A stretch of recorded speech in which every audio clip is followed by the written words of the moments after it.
Welcome to the Talk and Chatter experience powered by Gasoline Alley. Today's guest is professional Speedway Racer, Zane Keleher. Welcome, mate. Thanks, Nick. It's great to be here. Mate, what a journey, hey? Yeah, it's crazy. So, basically what's happened is Zane reached out to me in a little bit earlier this year. You've been in the United Kingdom and to go and race a Speedway season, and a Speedway season basically got put on hold. So that's a bit of a debrief. Who's Zane?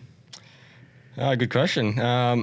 First and foremost, I guess I'm an adrenaline addict, lover of all things two wheels with a set of handlebars. So motorbikes, mountain bikes, you name it, gets me excited. I raced motocross for 15 years and raced MX Nationals from 2011 to 2015 here in Australia. Yep. I'm also a qualified fitter and turner in engineering. And 5 years ago, I made the jump, crazy move over to Speedway, and basically haven't looked back. And it's been a crazy journey ever since. And this year I was really stoked to start my professional career. And what made you make the jump into Speedway 5 years ago? It's a considerable jump. Yeah, it was crazy at the time because there's no comparisons between motocross and Speedway. But basically, I'd sort of been racing MX Nationals for 5 years, sort of plateaued, hadn't really taken it to that next step where I wanted to. Obviously, it's pretty hard to be a professional and earn a living from motocross in Australia or even overseas. So I was sort of floating around that top 20, top 15 in Australia kind of level. And Speedway had always been big in my hometown of Rockhampton, but for about 11 years, there wasn't any Speedway at all. And then in July 2015, a private promoter decided to bring it back. And Jason Crump was the headline for that event. And that was his first event out of retirement. So that was amazing.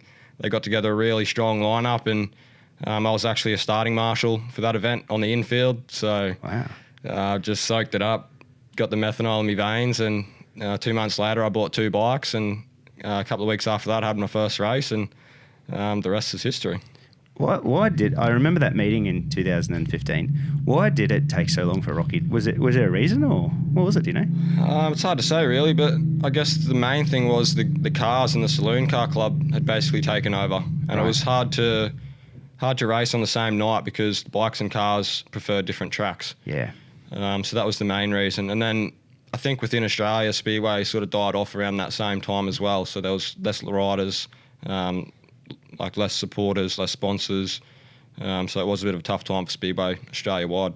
And I think I saw that 2015 era, a lot of our riders had become expats at that time too, hey? Like a lot of the funnel of good riders had drained out. Yeah. So a lot of riders had obviously been over in the UK, the different elite leagues around as well. So I guess that's sort of part of it too, isn't it? Yeah, I think so. But from 2015, I think it's really grown and become a lot stronger, yeah. There's a lot of guys from Australia overseas racing Speedway professionally, and there's a good crop of young juniors coming through as well.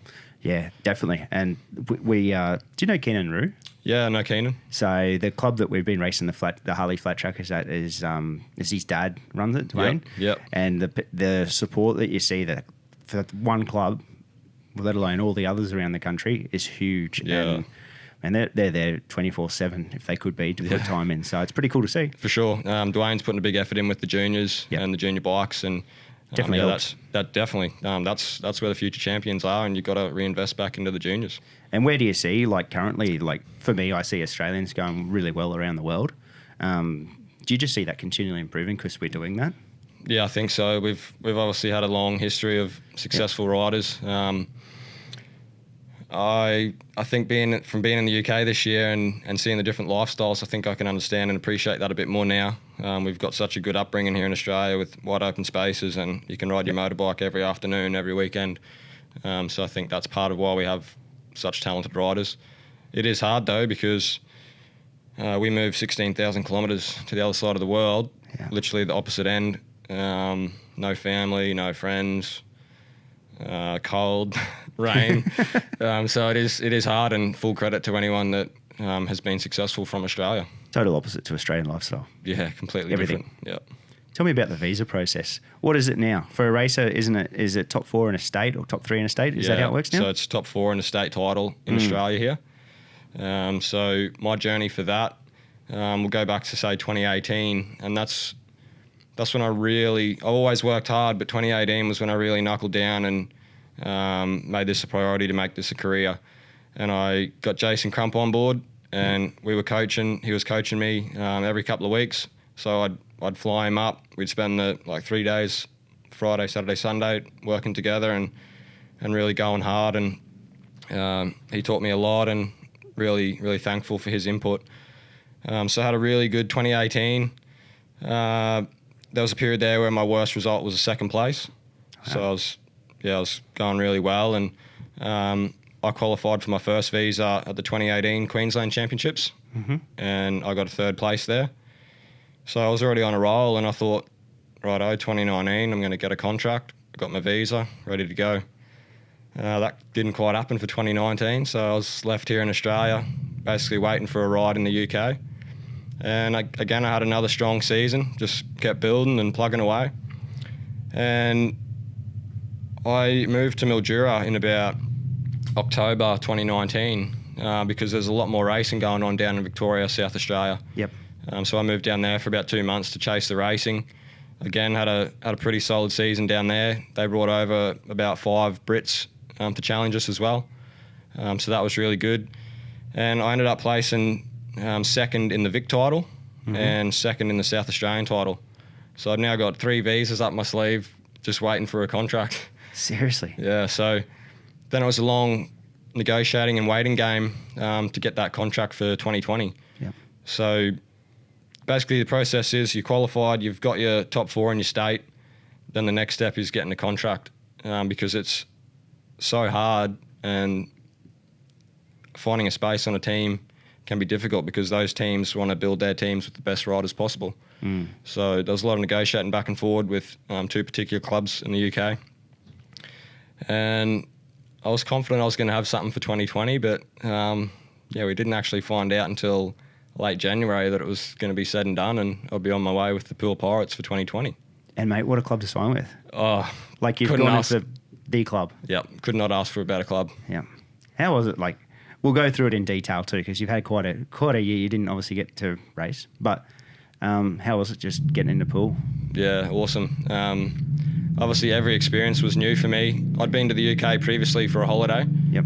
But as far as racing and being a part of the team and everything like that was all new as well. So I'm really lucky, I think, to be with the Poole Pirates. They are the most renowned club basically in the world. They've always backed the Aussies. Yep. They've won so many league titles in the last 20 years since Matt Ford's taken over. Really prestigious, great group of sponsors, great group of people behind the club, and we've got a really solid team as well, so can't ask for much more.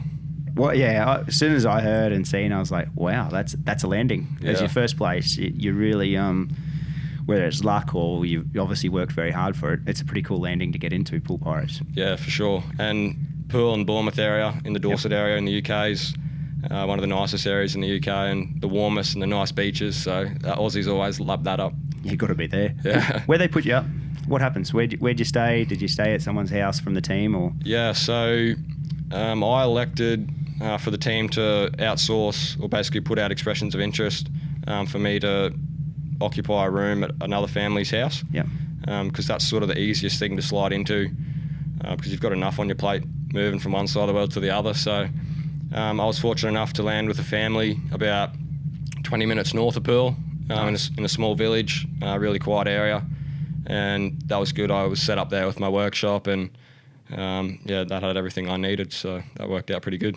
And do you like, obviously you're a very handy fitting machinist, but do you do your own work on the bikes, or do they have a team mechanic, or what happens? So you basically, as a speedway rider, you're basically self-employed. So you're responsible for everything and you only get paid on your results. So yes, I do a lot of stuff myself, but you'd also employ a mechanic to firstly come with you to the races and mechanic at the track, and then post-meeting washing the bikes and servicing them and getting ready for the next meeting as well. It's it's how do I say this? Speedway is not looked down upon, but it's never spoken of in different things. Like, you've come from racing MX Nationals, you see people coming along in trucks and doing this. No one understands about Speedway until you have these conversations that you're the boss. You're a subcontractor to an event. Yep. That's all you are. So That's it. Compared to, say, Formula One, MotoGP, Yep. MXGP, those guys are the top level. They've got a factory team. Yep. They turn up. Everything's done. Basically, they just have to worry about driving the car or riding the bike. Yep. And Speedway is, I'm in charge of everything. I'm in charge of flights, hotels, fuel, parts, mechanics, you name it, insurance, getting to the event. That's up to me. So it's cool, but I actually like that side of it because it means you can build your own team. You can do things how you want to do it. Your bikes can be built how you want them. You can test parts any parts you want, basically. Yep. So there are positives to it as well. But yeah, I don't think Speedway riders get the credit they deserve, especially at the top level with how much they do have to organise and run on their own. It's something I've followed the sport my whole life. I love Speedway. It's one of my favourite sports, motorsports. And I was with Darcy not long before he had his accident, and he was back in Australia. We're doing some motocross out at QMP, and he was talking about it. And I never knew how much detail went into. He was the boss of people in Poland. He had a mechanic that was going here. He had bikes sitting here. Mate, I had no idea that all that went into it. You know, and you can go and race the Grand Prix, which is the prestigious event, obviously. Yeah. And it's the same deal. You don't get a truck there to take your stuff. You've got to drive your own van there. Well, your mechanics drive your van there. Yeah. And then they've got to commute across to, you'll have a Saturday night race, and then Sunday night they could be racing in Poland or Sweden. Yeah, for sure. And then Monday night somewhere else. Yep. And fly back to the UK Tuesday, Denmark Wednesday, Sweden Thursday, Poland Friday, Grand Prix Saturday. And you need to do that to earn your wage. Yeah, that's it. That's the only way you make a living in Speedway, and you want to be riding as much as you can. It's huge. So tell me this: when you first went onto the bike in Rocky 5 years ago, did you get straight on the 500? Yeah. So. Oh man, that's a jump. My first jump was at a small practice track that we had built, and Crumpy actually come back up to do some coaching with, say, 10 of the motocross guys that wanted to jump on Speedway and have a go, basically. And yeah, that was my first go. Obviously, I'd followed Speedway, so I sort of knew a little bit about what you should do and what you should look like on a bike. Yeah. And you've got no brakes, obviously. And yeah, I'm pretty sure Crumpy thought, what is this guy doing? He has no chance. Yeah. Because, guys, you're out there with your elbow up, trying to put your foot forward. It's just completely different to motocross. So it was a massive learning experience, but I analyse a lot and look at what I'm doing and what I should be doing, and I work really hard, obviously, and I think having Crumpy on board as well a bit later on definitely helped, and we've come on in leaps and bounds in the last couple of years. When you were on the MX Nationals, were you on the 250 or the 450? So I raced 150 in under 19s, right, in the first couple of years, and then when they changed the rules to allow you to ride the 250 two-stroke, I jumped straight on that, and I did one more year of under 19s in that, and then 2 years of MX2 on the 250 two-stroke. Right, so you've gone from a 250 to a 500 Speedway bike. Yeah, 250 two-stroke to 500 four-stroke. With no brakes? Yeah, no brakes. What a jump. Yeah, and to be fair, Yep. I've ridden a lot of motorbikes and a lot of disciplines. Yep. And Speedway is the ultimate.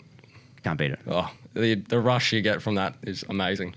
It's one of for me. I've ridden bikes since I was 3 years old. I got to ride a 125 Speedway bike when I was 12. Yeah. And you know how you have certain bikes that you remember just vividly. I remember this little part. That's one thing that it's like the first bike I've ridden. I always remember that day that my dad took me to race a bike, but the next one was racing that Speedway bike. And it's like, there's nothing like it, hey? No, it's something else. And it's completely different to any other bike. And oh yeah, it's just a buzz. When you go flying down the back straight and pass someone, and then you're full lock, sideways, full throttle. Don't know how you do it. It's just unreal. It's unreal. Oh, I don't know how you do it. What's your, you're back here now.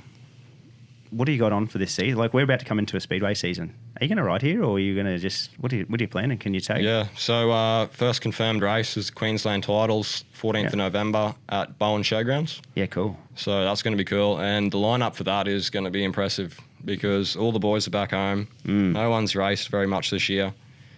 So everyone's going to be out there to try and take that title. That'll be cool. Yeah. And then there's another event coming up. Yep. So then I've got the Darcy Ward Invitational on the 28th of November here in North Brisbane.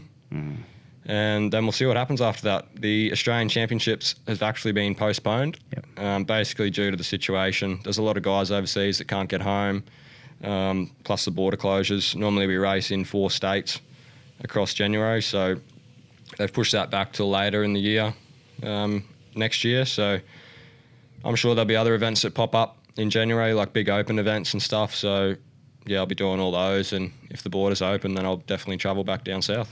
Those 2 that are coming up are so exciting. I can't wait for obviously the Bowen one and then Darcy's one. That's going to be 28th of November. I can't wait for that. No, it's going to be good. Okay, this year, what happened? Let's go into some detail. Yeah, it's going to be detailed. Yep, go for it. Righto, so we'll start from the start. We'll go back a little bit to where I was talking before about when I signed the contract. Yep. So that was late January. So were you still in Mildura? No, so by then I'd moved back home. Okay. So I basically did the 2-month stint before Christmas in Mildura, because they have so much racing down there.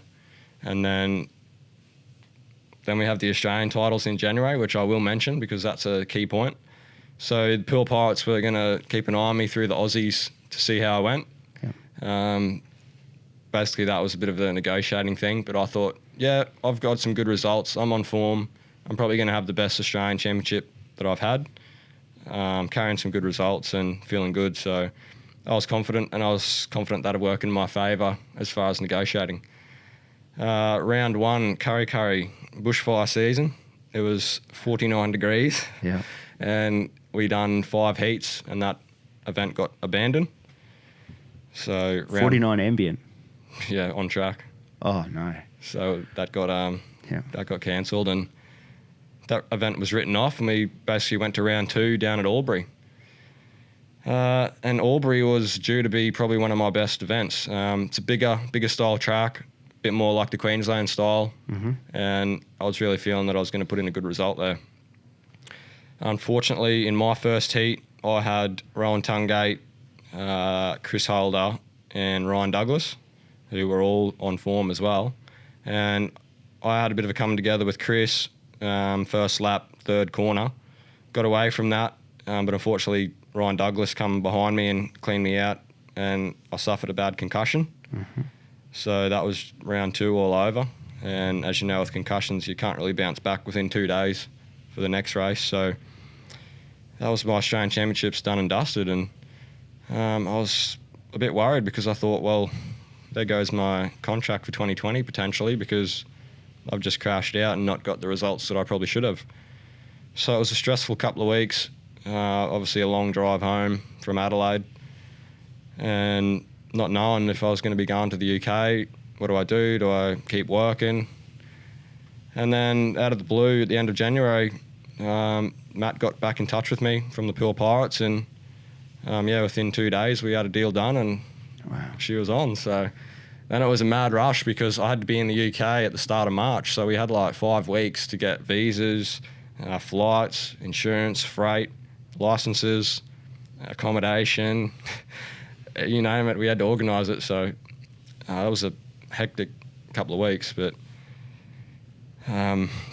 just knuckled down and one thing at a time. And the visa thing was stressful because you've got to apply for it all online. Then your passport and all your information has to get sent to Sydney. So I can't fly while my passport's in Sydney. So it's just a matter of waiting to get this back. So I couldn't really book a flight because I didn't know when that passport was going to come back. But in the meantime, I'm organising everything else and getting ready to go overseas. Like, it's crazy time. Like, you're going to live your dream, and it's just all happening in these last couple of weeks. But we got through that okay, and then I left Australia on the 2nd of March. Yep. And basically rolled into Heathrow in a pair of thongs, 1 gear bag, and 2 pieces of carry-on. How Australian. Yeah. I just made it my mission to take the thongs and shorts as far as I could, but it was cold at Heathrow, so I had to put the jeans on pretty quick. But yeah, that was it. And the team picked me up and took me back down towards the Poole area, and then it was a matter of cracking on and getting organised for the season. Yep. What date the season's supposed to start? So I was due to have a couple of meetings at the end of March. I think my first one was the 25th of March, and we had a press and practice day in there as well. Yep. And then our fixtures were due to start in April. Yep. So really I had 2.5 weeks to get my bikes and everything sorted to go before the press day and the first meeting. So you don't take your bikes from Australia? So I elected to build 2 new bikes over there. Yep. Some guys freight bikes back and forward, but logistically and cost-wise, I felt it was better for me to build 2 new ones over there. Yep. So I've got 2 bikes in Australia and 2 in the UK. But it was a crazy couple of weeks organising everything. I obviously had no phone in the UK, no bank account, no vehicle yet at this point. So I had a pocket of cash, and that was sort of keeping me going with what I had to pay for until I had bank accounts and stuff set up. And Dan from the team took me to the bank to get my bank account sorted out. And I remember this, and I'll probably remember this for the rest of my life. The lady said to me, "Where are you from?" "I'm from Australia." "Sorry, where are you from?" "From Australia." And she asked me 3 times, and I thought, she does not understand me.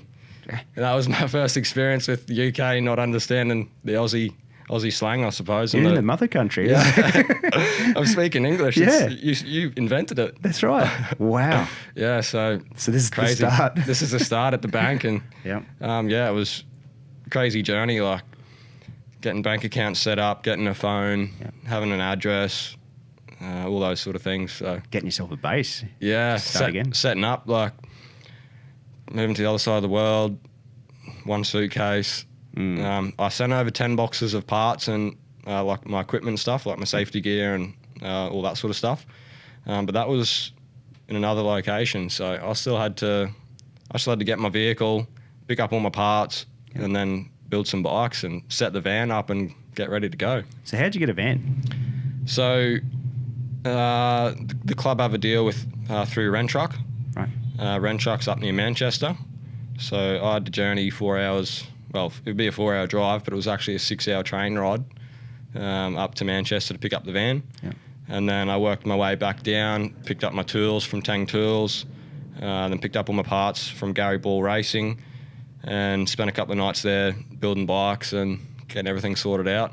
And then eventually worked my way back down to Poole, and then I could start setting up my workshop, decking out the van, getting a rack made. That would have been exciting. Yeah, and I'm one to be organised, and I like to have everything sorted out, planned. I'm not going to rock up with something half done. So I was hustling pretty hard to get everything sorted out, ready to go by the time we started racing.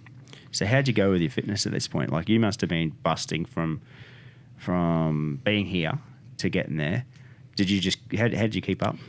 Yeah, well, I'm pretty lucky. I love training, so Yep. training's always been part of my routine, whether it's at the gym, mountain biking, running. Yep. So I always keep that up pretty active. But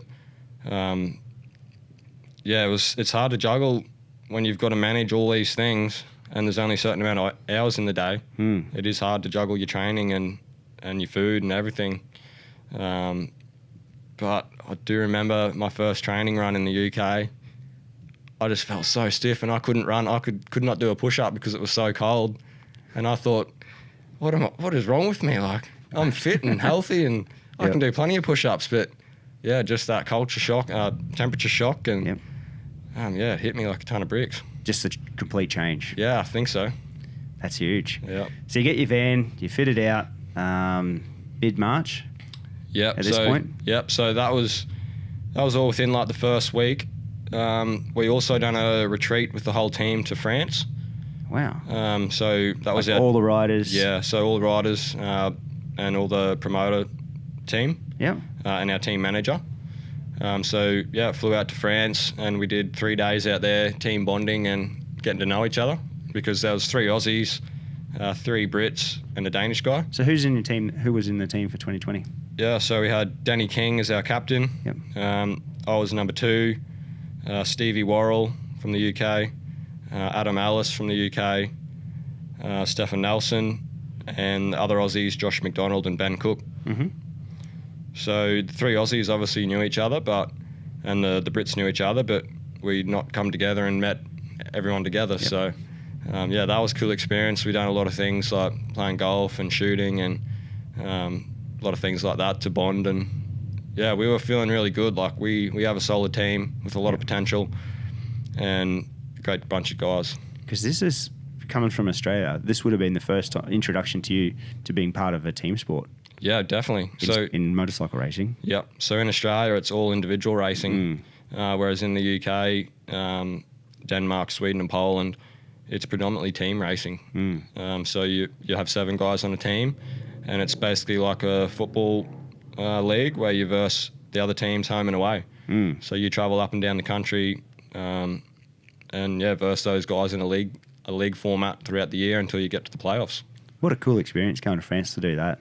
Like, it's something they obviously have done for a lot of years. That's their thing. But coming from here, you just never expect it. Yeah, that's it. And it was a great experience, great place, and a great team. And we were on a high, and we were ready to roll on with the season. Yep. So that's late March? That was the middle of March then, yeah. Yep. So come back to the UK. Back to the UK. Get some chance to... Crumpy would have been getting pretty close to being there at this point. Yes, I think he flew in a week after me, so he would have been there then. And you were at the press day for that? Yeah, so I decided to go on a bit of a journey and went to Ipswich for the press and practice. So how far is that? Like, give us an idea. So that's probably 4.5 hours from where I was. Oh, serious? Yeah. Yeah, right. But I had some other meetings and stuff to go to, so I kind of made it all happen on that day. So that was Ipswich press and practice, and obviously Crumpy's returned to racing after 8 years out. Was that a buzz over there? Oh, yeah, it was so much hype because he'd signed for Ipswich and Nicky Pedersen had signed for Sheffield. So cool for the sport. Oh, yeah, it was going to be a big year. Yeah. And, 2 really great signings. Yeah, like internationally, like we seen it even here, like a lot of it. I was like, wow, that's incredible. And obviously seeing Pedersen come back as well. Yeah. Pedersen's had a tough few years, like injury-wise and stuff like that. But to get him back on the field would have been awesome. Yeah, and he's still racing like in the top level in Poland and Denmark, and 100%. He can still turn the throttle. Yeah, there's no doubt. Yeah. I don't think at that level it ever leaves you too. I don't think so. And based on Crumpy's performances this year, he's still got it. Yeah, he can still drop a clutch. So you went up to Ipswich. That's what you did. So I went up there, helped Jason out for the day. Yep. And then he had 2 brand new bikes. And he said, oh, well, I'm not going to ride the other one, so you may as well run that one in. Oh, no. So he's here right. I am. Yeah. So here I am. Yeah. Just come up to help him. He's like, have you got your gear bag? Yeah, it's in the van. So lucky I brought that. And I got to run his second bike in at Ipswich. Pretty cool. My first laps in the UK. Cool track and another club. So that was one thing ticked off and one track I'd done. And then basically it was all this COVID thing was all starting to hit us. And Crumpy sort of said, I'm going home early. So he basically booked a flight and he was out Heathrow that night and he was gone. Wow. And just like that, things started to turn pretty quick. It did happen fast, didn't it? Like this is, mid to late March at this point. And yeah, like he was home. And then I think he just got in the first week of having to home quarantine. Yeah. And he had to do that. But you were up there. Yeah. So then it was like, well, do I really want to go home or do I want to stay here and chase my dreams? Because at that point, the season had only been pushed back to April. Yeah. So we're only talking a couple of weeks. And I thought, well, the situation's going to be not much better back home. Plus they're bringing in like quarantine and stuff. And my thoughts all along were I don't want to quarantine because that's 2 weeks of your life you're never going to get back. Yeah. And I feel like if I stay in the UK, there's so much more I can do. Yeah. Because, as I said, I like being organised and prepared. The last thing I want to do is go back to home in Australia and have all these things still to do in the UK. So my decision was to stay and basically get as much done as I could in the next couple of weeks until April so we could crack on and start the season then. Mate, what a bizarre thing, eh? So you stayed there. What are the team saying at this point? Are they giving you support saying, hey, mate, you've got the option to go home if you want, or what's going on there? I think the main consensus was they encouraged us to stay because it was only going to be a couple of weeks. But a lot of Aussies had made the decision to go home because the government advice at the time was like, get home as soon as possible. This is going to be a global pandemic. Commercial flights are going to be unavailable. So, yeah, a lot of guys did go home and got home and done the self-quarantine.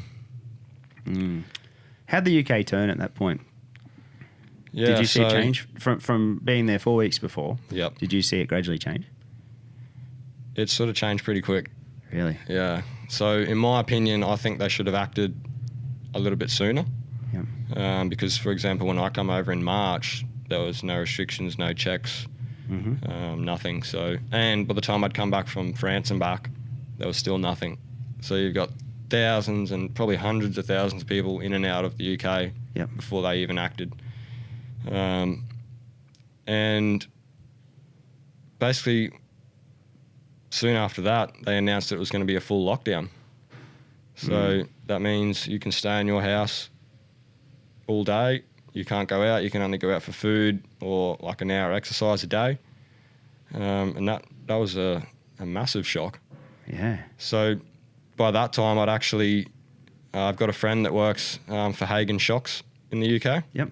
He's a local boy actually from Brisbane to Toowoomba. And Hagen is Speedway. Yeah, Hagen. They've sponsored so many people throughout the years, and a massive company that manufacture shocks for all sorts of motorbikes in the UK. Yep. And a long-term sponsor of Jason's as well. And they also sponsor an American guy.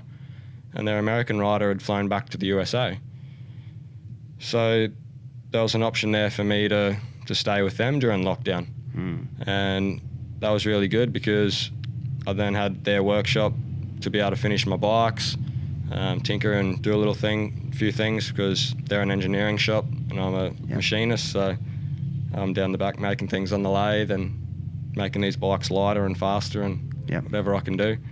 As well as got to spend a bit of time with one of my mates from Australia and sort of help each other through the lockdown, I suppose, because I bought a mountain bike straight away as soon as lockdown started because I need to be doing something and I need to be training. So that was my decision. And we basically mountain biked every track there was south of London and everywhere we could, whenever we could. Is there much of a mountain bike scene south of London? Yeah, it's impressive. Really? So I was just going to buy a hardtail cross-country bike just to pound out the laps and the kilometres. But when I started researching the tracks in the UK, I thought, I'm going to get a decent bike. And ended up getting a full-spec enduro bike similar to what I have in Australia here. And, we were shredding some good trails. Because, if anyone checks out your Insta, you go pretty well on a mountain bike too, hey? Yeah, I love it. Yeah. My brother and I have grown up on a farm, always had dirt jumps. I don't even know how many bikes I've had. Yeah. Motorbikes and mountain bikes and push bikes and BMX bikes. Yeah. So we love it and love mountain bike, and it's like the closest thing to riding a motorbike and the best training. So it's good. Because what's the name of that area inland from Rocky that's got the mountain bike tracks? Big rocky terrain. It's on your page as well. Yeah, like Mount Archer. Mount Archer. Yeah. So Mate, I live 500 metres from there. Seriously? Yeah. Some of the pics of that place, don't know how you do that either. Yeah. No, it's awesome. We've got some really good trails there, and the Rockhampton Club and the council have really done well in the last 5 or 6 years and spent a lot of money, and it's a really great tourist attraction now for Rockhampton. It's good. It's good to see. Oh, absolutely. A lot of places along Queensland coastline or inland Queensland need stuff like that. Yeah, and it's for really sure. cool to see. And they're just, and you may or may not have seen it, but they've just done an ad for it for mountain biking. It's a sponsored post that keeps popping up. Oh, and really? It's for mountain biking up there. Yeah. That's pretty damn cool. Yeah, So- I actually featured in the last mountain biking ad they did, Oh, really? but I think they've cropped me out of this new one. Maybe. Yeah. Because you left there. Yeah. All right. So you're at Hagen. Yep.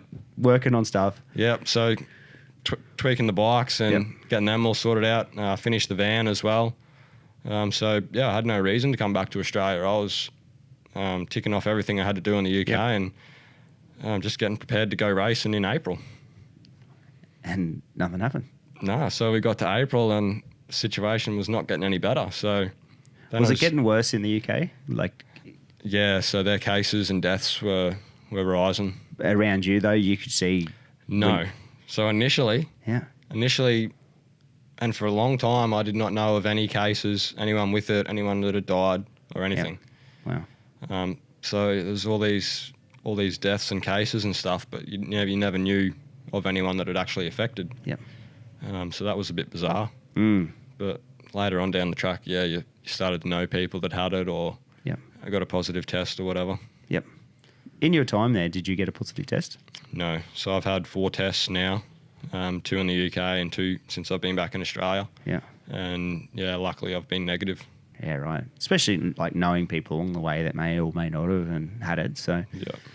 all right. So April comes around. You were talking to Poole all the way through it. They're still hopeful of having a season. There was talk of changing the season up a bit, wasn't there?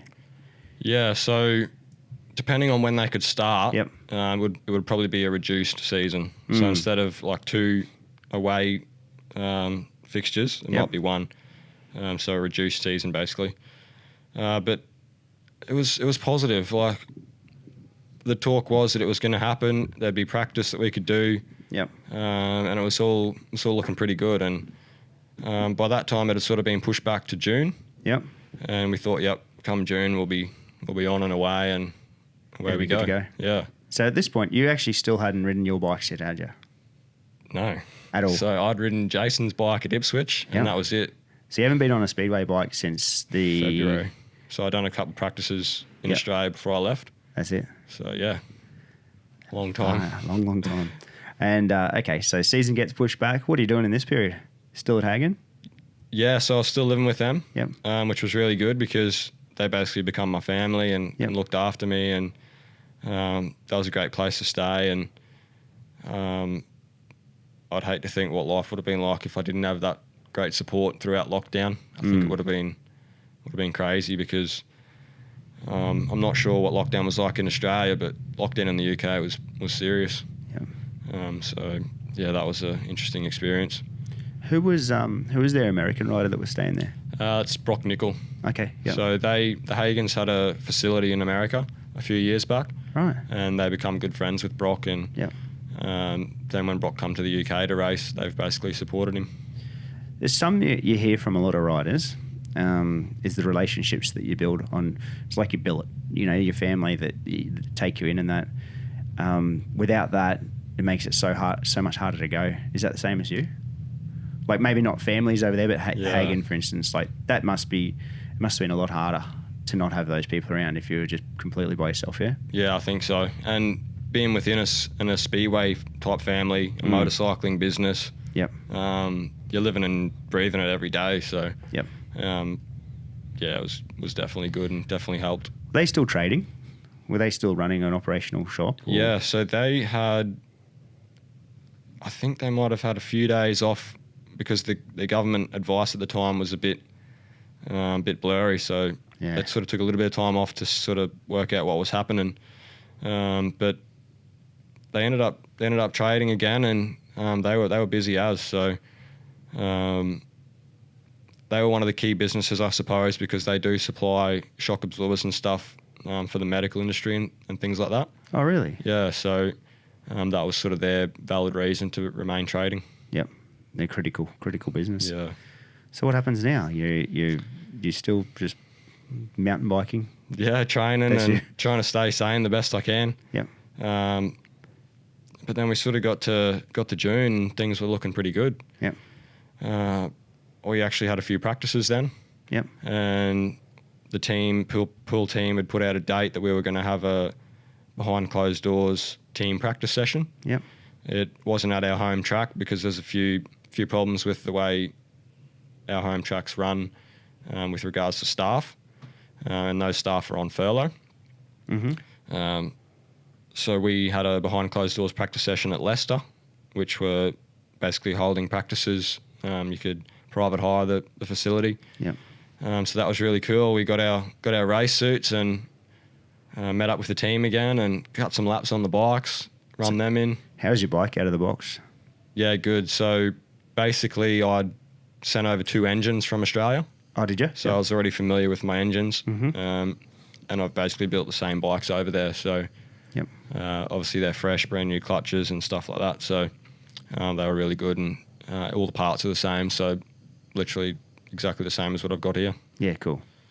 And what have you got here? What are you running? Yeah, so I run 99% of people run GM engines. So I've got 2 of those, and I run all Stewart frames, and then basically build up with all the parts that I specifically want to use. Yep. So you've got like JTR wheels, NEB clutches, and then all the little parts like your handlebars, seats. They're all sort of custom fitted to how you like it. Yep. That's like you said at the start, that's a cool part of it. You really get to detail what you want, don't you? Yeah, for sure. The bikes are basically custom built to suit you, and you can do whatever you want to do it to customise it to suit you. Do you see much different in the bikes over there compared to here? What's the go with the new front end? What's the go with the new suspension on the front? With the reservoir. Which one, Janoski's? Or I've seen just a couple of photos with a remote Olin's reservoir on the front of a couple of the shocks now, on the front of the forks. So Olin's. Yeah, what's going on there? Yeah, I've got one of those. Yeah, what's going on? What is it? Yeah, it's just a bit of a high performance shock. Has it helped? It's hard to say because like the bumps on a speedway track are so different and random, I suppose. Like I guess with the speedway shock, you basically want it to be smooth, return back at the right speed, and keep your front wheel on the ground, because you're relying on that front wheel to stick for you to hold your line. So having a good performing front shock is pretty important. It's the bikes, apart from obviously the motor coming forward, rotating forward, the bikes have remained fairly similar for lots of years. Yeah. That's the biggest change I see as an outsider in years, There's probably been a few. Speedway is the purest, rawest, most original motorsport there is. Yep. We have a 500cc engine fueled by methanol through a carburetor with no electronics. So all we have now, which is a new rule this year, is a rev limiter. And that's basically for engine longevity on the start line.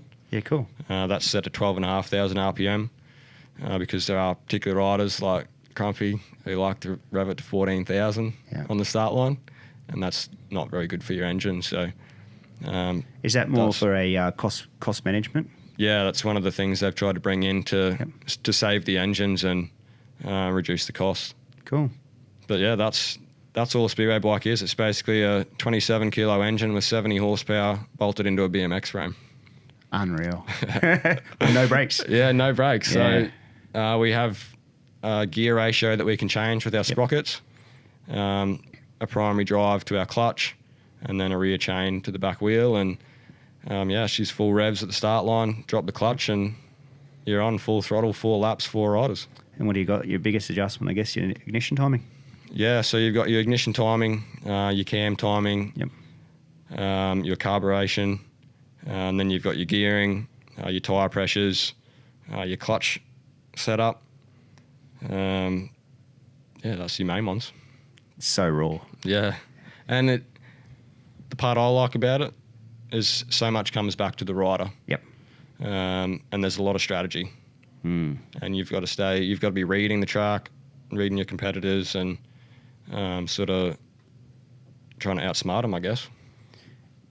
Why hasn't Speedway become like MotoGP? That is a good is in popularity. That's a question I ask everyone every week.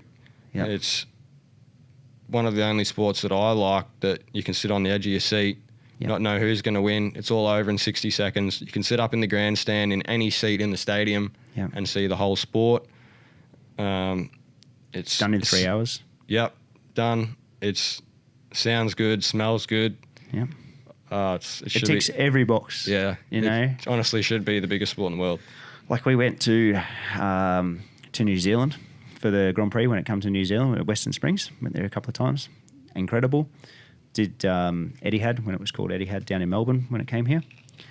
2002 we had it here at Olympic Park. and the crowds. Like, we just don't. I cannot understand why it's not selling out a stadium. Like, Yeah. it is the most incredible form of the sport. The riders have got incredible personalities. As I say, it's a 3-hour package. It can be done by 10 o'clock and you can go out in the town. Yeah. Because the tracks, when they go to do these things at stadiums, are places where there's towns. Yeah. It's not like, it's not a remote, usually, venue. Like, Yeah. Yeah. For sure. And Blows me away. I went to Etihad the 3 years it was here as well, and that was awesome. So the first year, It's the best. 2015, that was when I started Speedway as well. Right. So I'd only had a couple of rides on my bike Yeah. before I went to Etihad. And I was sitting on my seat going, I want to do this. I want to beat these guys. Like, this is awesome. Talking about that night just makes spine tingle now. Just Yeah. that was that first walking into the venue, like Yeah. I've never been to the UK to watch a speedway. Love to go to Cardiff. Or love to go to one. It'd be awesome. But I've been to Western Springs. Yep.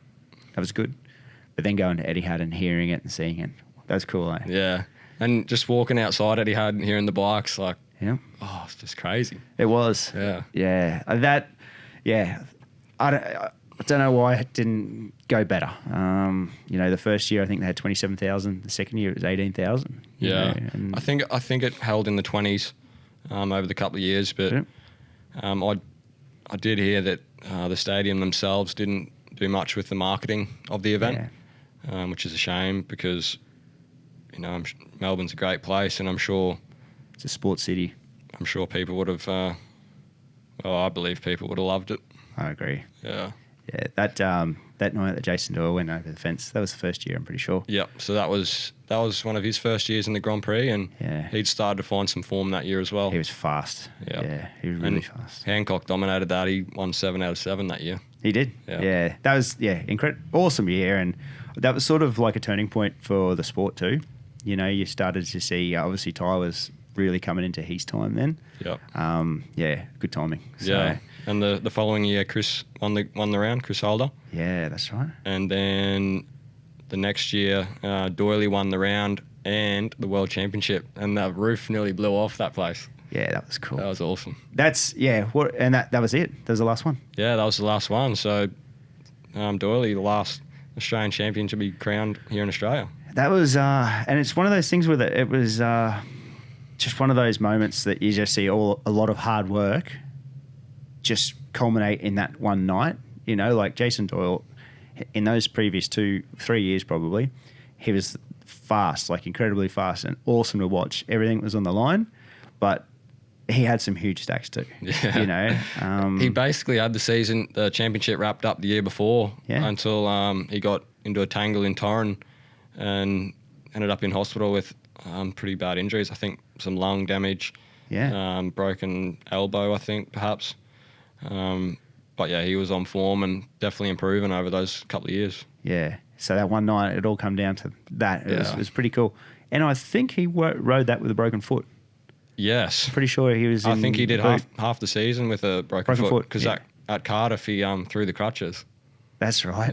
Yeah. He was in a boot for the season. Yeah. So fair play to him. 100%. What an inspiration. And he is a great example of coming from nowhere, basically, and succeeding.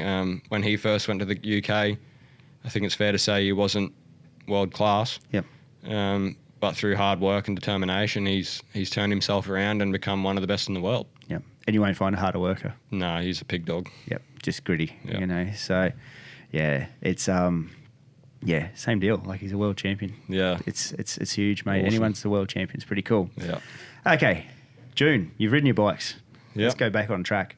It was good. Good being back with the team. Yep. Good being back on a motorcycle, I guess. Yeah, for sure.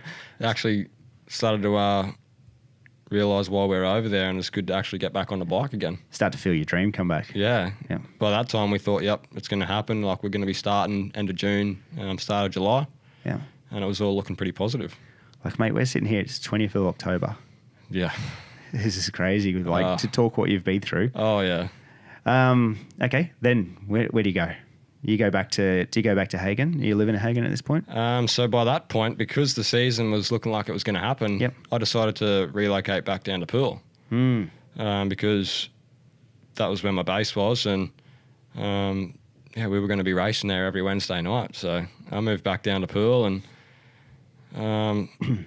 yeah, it was the first week was strange because I didn't really know anyone down there yet because I only spent the first couple of weeks there, but I was busy doing my own stuff and getting ready. So yeah, that was kind of strange, but I'm fortunate enough to Dan Ford from the team, Matt's son. He's basically runs the show in the UK. He introduced me to a few club sponsors and a few of his friends, and really got a good close bond going with them. And they sort of become another family of mine then. And yeah, we were sort of watching the Polish Speedway on the weekends together and hanging out, and that was really good. That was sort of good camaraderie and good to spend time with other people that love Speedway. At any time in this period, because obviously Poland's going, like they're going their season. Did you think about going over? To Poland?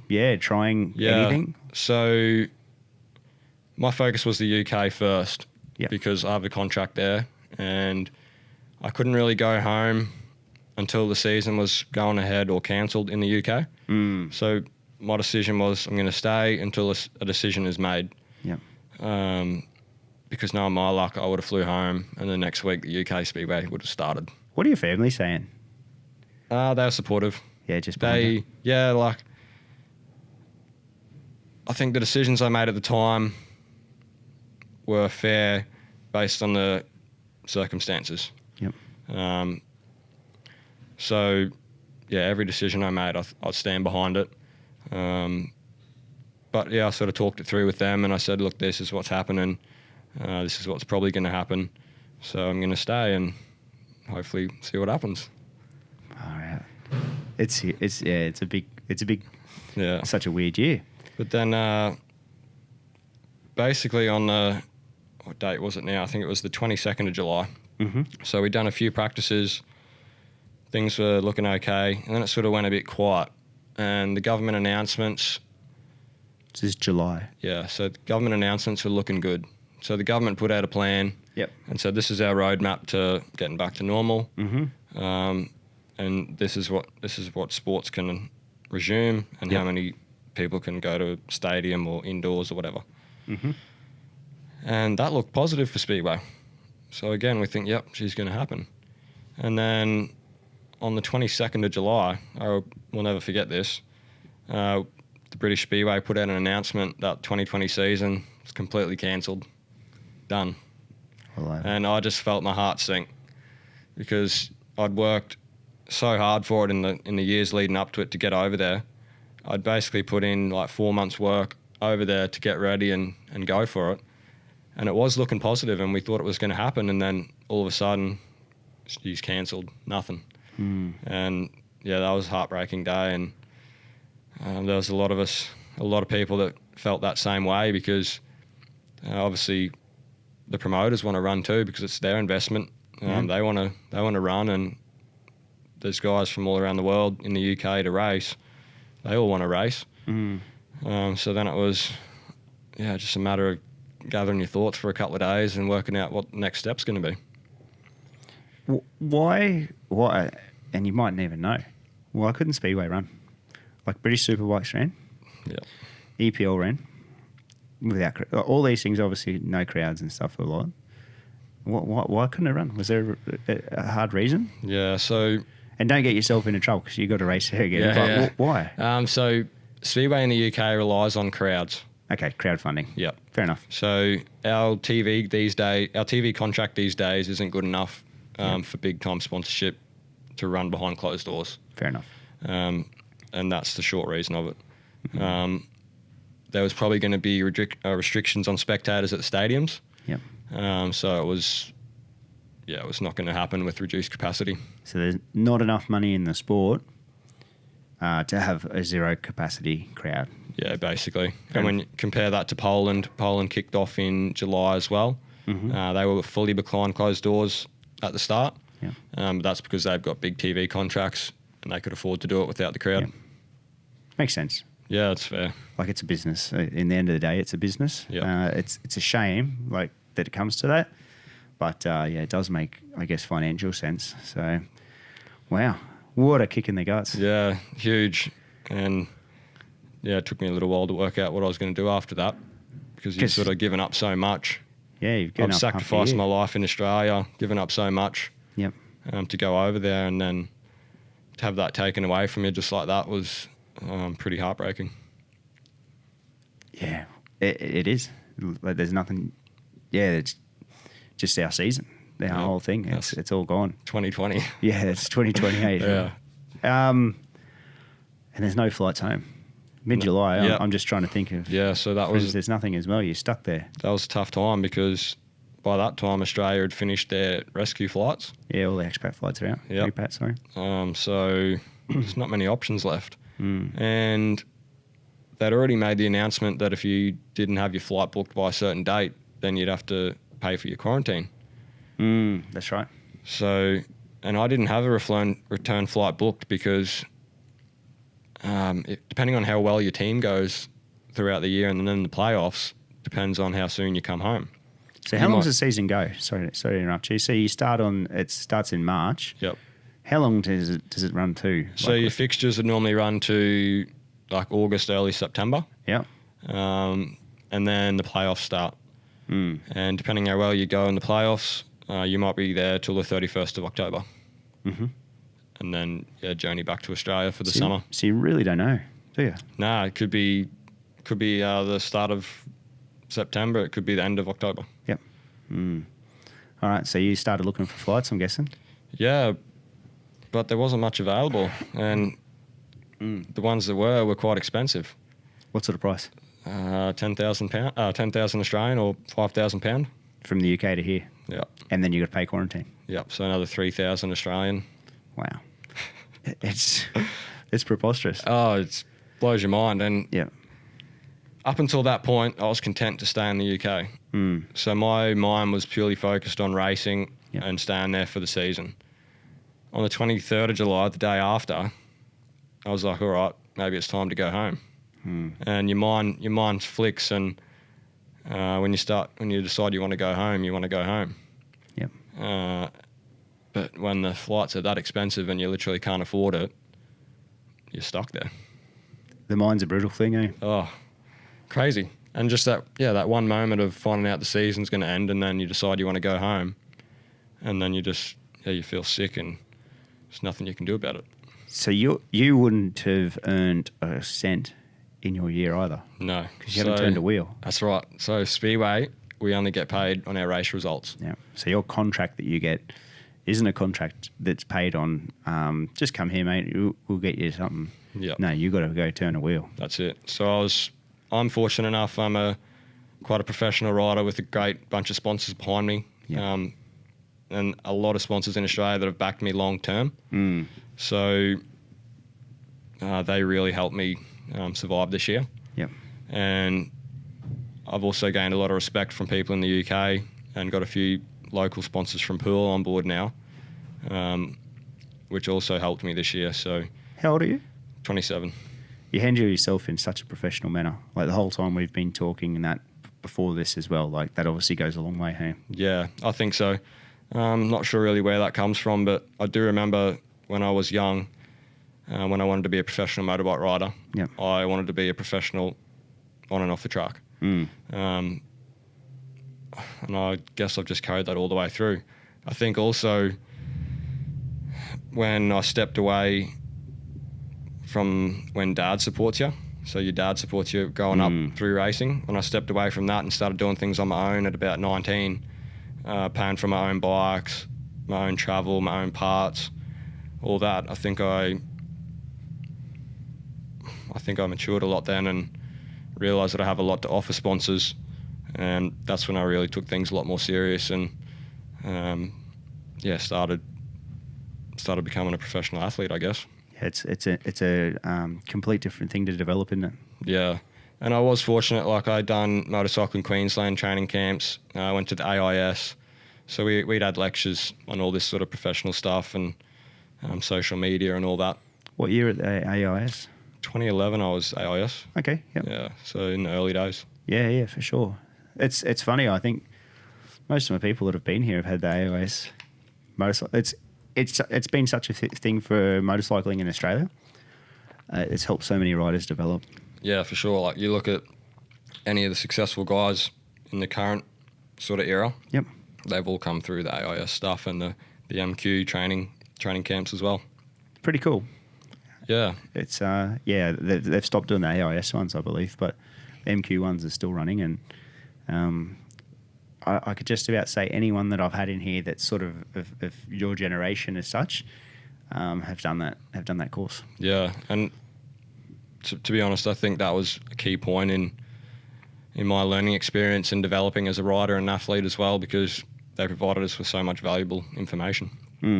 Yeah, it's something you need. Definitely. Because, geez, you, as a rider, you go into a lot of situations completely blind. Yeah, definitely. Oblivious to the other part of the world. Yeah. And especially for Speedway, like I mentioned, we're self-employed, so we are responsible for everything ourselves. Yeah. So we negotiate our own contracts, talk to our own sponsors, decide who's on our team, do our own social media, you name it, we're responsible. So, having all those things behind me definitely helps. How'd you choose a mechanic for the year? Basically, just a local guy that had mechanic previously. Yep. So that was the best bet because I'd not known anyone over there. Mm-hmm. It's because it's a bond that you're gonna have to carry for hopefully a few years, isn't it? Yeah, definitely. Your mechanic is so important. You put a lot of trust in them to make sure that everything's done right on the bike, and you want them to be able to help you as well to know what needs to be done to go out and win. Because the mechanic often becomes your van driver, your person that you put your most trust in when you're trying to sleep. You know, to get between race meetings. There's a lot more to it too, isn't there? Yeah, definitely. Okay, 23rd July. Where do you go from? Yep. So you mountain biking again, just to try and keep your head clear, or what? Yeah, definitely. That's one thing I like about mountain biking is just getting out in the open space and training and trying to clear your head. Yep. But by that time, I sort of realised that getting home is not going to be that easy. So what am I going to do? Well, the flights, reasonable priced flights aren't going to be until sort of a bit later on, August, September, October. Yep. So I thought, I'll just keep an eye on the flights and might see what options there are in Poland and Sweden. To race? Yeah. Right. Because Poland and Sweden had kicked off, and there was kind of a availability for riders because certain riders weren't racing, they'd elected not to race. Yep. Certain riders couldn't travel from various countries. So I thought, I'm going to try and go to Poland and Sweden. Tried really hard with that, contacted pretty much every club over there. Yep. Had two clubs that it looked like something might happen. But due to their budgets, they weren't going to commit. Mm-hmm. So then it was, all right, back to the drawing board. How am I going to get home? And at that time, the Australian government had the restrictions on how many passengers could come back into Australia. Mm-hmm. And that was making it extremely difficult to get home. There was over 30,000 Australians stranded overseas trying to get back, and only like 500 allowed into Queensland each week. It's like a funnel. Yeah, it's like a small hole of a funnel. Yeah. You know. And personally, I don't really understand why they had the cap, because we have to quarantine when we get back anyway. So just help us get home, do the 2 weeks quarantine, and we'll be all good. But that was the situation that it was, and the cards you dealt, aren't they? Yeah, just have to do what you can to make the most of it. Wow. Okay, so you've just between then and what'd you do? Like you've only just gotten home. Yeah. Yeah. Well, you're actually not home yet. No, I'm not quite. Well, I got one more flight to go. But you've just got out of your quarantine, so we'll just cover that one. Yeah. And we're 2 meters apart, but. So what did I do? So, like I said earlier, lucky to have a great group of friends in Poole. Yep. So Speedway was on Tuesdays and Thursdays in Sweden. Good coverage. Yeah. So on all the channels in the UK, so we could watch that. Fridays, Saturdays and Sundays was again Speedway. Yep. So that was Polish League and Grand Prix. Yep. As well as on Wednesday nights at that time was the Euro Championship. Mm-hmm. So the European Championship. So we were watching Speedway nearly every night, as well as obviously my mountain bike and my running. The gyms had opened up again then. Yep. So I was smashing the gym every day, literally just training and watching Speedway. And we also started playing golf. So try to bring my handicap down. that was pretty cool. Like that sort of gave me a bit of a distraction and something to focus on. Gives you a goal, doesn't it? Yeah. Yeah. Because you need to have those things. And while I couldn't get home, I needed something to keep me busy and keep my mind busy. And that must have been a huge help, finally having a few mates there and some things to do. Yeah, definitely. We all sort of pulled each other through, I guess, because they'd gone through the lockdown as well, and they found it pretty cool that they had a Poole Pirates rider in their friend group. So yeah, there was a bit of banter, and it is a huge thing. The Poole Pirates thing carries a lot of weight. Yep, and yeah, it's just a great town and a great group of people and great sponsors within the club, and proud to be a part of it. So when did you find out you're coming home? So initially I started to book a flight on the 11th of August, I think it was. Okay. Yep. So we're now in August. Yeah. So you just skip through. Let's skip through because you've had a month of playing golf, mountain biking, watching Speedway, basically. Hey, like you can't do much else. No, it wasn't much else. Yep. I'd had a couple of practices after the season was cancelled. Oh, really? Yes. What track? Back at Leicester? So we went Leicester had some, but it was back to Somerset and Kings Lynn. Oh, nice. So another couple of tracks, which was good. Yeah. So I managed to tick a few tracks off. What was it like to ride at Kings? Tricky. Really? Well, it's a funny track. It was, it's like a deep clay track because they race the stock cars there. Mm-hmm. But on the day it was fairly hard pack. So it was good when it was moist. Yep. It was slippery when it was dry, and it was even slippery when it was wet. So yeah, it was a challenge. But I think on race days they prepared a lot different with a bit more material. So be keen to try that. But really fast and different track. The tracks in the UK are all very different, and that's one of the reasons why it's important to go to the UK, because every night of the week you'll ride a different type of track. You can ride anywhere in the world if you can ride the UK, hey? Yeah, basically. Yep. So you got a few rides in? Yeah, kept me sane and remembered how to twist the throttle. And I guess at this point too, like there's only so many times you can clean the bike when it's clean. I'd already polished that thing that many times, and it was madness. Yeah, it's nuts. Yeah. So where'd you go? You got your first flight booked on August 10. Yeah. So I thought, all right, I'm going to be out of here soon. Yeah. But then flight changes, all things. So what actually happens with a flight change? Like I've heard of this happening. What happens? Did you guys get an email and say, no, you've been bumped because someone's paid more money? So that was happening at the airport. Was it? Yes. Ah. So people, I'm assuming like the airlines that overbooked or prioritised business class and first class. Mm-hmm. So you could get to the airport and get bumped off. Like if you've got a flight reserved. Yep. You can get there, go through the process, go away. Yep. So the world's fallen apart at this point. And it's not very helpful for the vulnerable. No. Because they can't afford business class. They might be sick or need to get home to their family or to a funeral or whatever the case may be, and they get stranded. So it's really, really quite sad, and the Australian government didn't really offer much help for any of that. Let alone the inherent cost of travelling to airports. And okay, I can't, but maybe I got to put myself up in a hotel near here too because I got to go tomorrow. Yeah. A lot of people can't even afford that. Yeah. When they're travelling, you know. We'll touch on that when we get to my experience. Yeah. Okay. It's a little bit down the line. Okay. So my flights had basically been cancelled, and then what'd you pay for your first one? So I got mine for £600. Okay, which is about 1,200 Australian. That's good. So pretty good. But that was booked in advance. So that original date for that one was the 1st of October. So I'm literally waiting 2 months to my flight date. And you would at $1,200, you would have to fly the plane yourself and clean it and fuel it up and load your own cargo. Pretty much, yeah. Yep. But I had a date. I was leaving on the 1st of October, and it was all going to be good. Mm. So then I could basically plan what I was doing then, because I have to pack up all my bikes, move out of my accommodation, take my van back. All these hoops you got to jump through to go home. Yep. Do you have to strip your van? Yeah. So Oh, you do? all my So- stuff pulled back out, take it back as a bare shell. Oh, really? Yeah. Oh, that's, yeah. Yeah. So that's all my stuff's in a warehouse with one of my sponsors in the UK. Mm-hmm. So it's all Bikes and all? Yep. All wrapped up, ready to go, and I'll crack on next year and unwrap it. And So did you send your 2 motors home?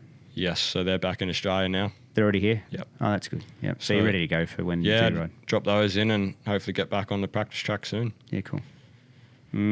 Okay, so you strip the van, Yep. take your bikes to this place, Yep. bubble wrap it, Yep. do everything you can. In the Trustworthy meantime, people? Yeah, lucky Yep. with that.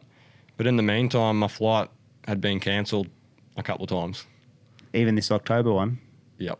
Ah, So basically throughout August and September, my flight was cancelled and I had to reschedule it about 4 times.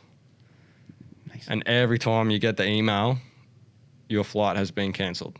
Your heart just sinks and you think, when am I going to get home? And that's all it is? Just the email? No call? No Yep. nothing? Just an Yep. email? Yep. Mm. And from my experience, basically it's up to you to reschedule that thing.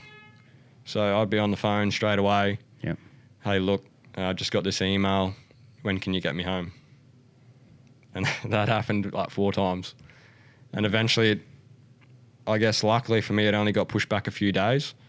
I think I ended up leaving on the 5th of October. Mm-hmm. It might have been the 4th of October I left and arrived on the 5th. Mm. So it got pushed back a couple of days. But my original flight was Manchester to Brisbane. Manchester was going to work because that's where I had to drop the van back. Oh, nice. So Yep. the plan was to drop the van back, go to Manchester Airport, fly out. Direct Manchester, Brisbane? Or Abu you stop- Dhabi. Yeah, I was going to say that's... Yep. Yeah. That got changed to Manchester to Sydney. Mm. And I thought, well, I don't really want to go to Sydney because I need to be in Queensland. And I didn't know if I'd have to quarantine in both. Mm. But I eventually said, yep, just put me on that one because Sydney were taking in more passengers. And I thought, well, I've got a better chance of getting home. Yeah. That got cancelled. Now it's Heathrow to Sydney, and they took away my Brisbane connecting leg from Sydney. Oh, really? Yep. So, because I haven't been there, how far is Manchester Heathrow? So you jump in your about- van at Manchester. Yeah, so probably 3.5 hours. So now I had a problem. I had to take my van to Manchester, Yeah. get back down to Poole, which is 4 hours away, Yeah. and then get up to Heathrow, which is 2 hours away. With a gear bag. With, my gear. I had to move out of my accommodation, pack up all my stuff, put everything in the warehouse. And I also had to do a COVID test 96 hours before I left, Mm-hmm. which was the Etihad policy to go through the Arab Emirates. Yep. But that proved to be a problem as well because the cases were rising in the UK and getting a test was actually a problem.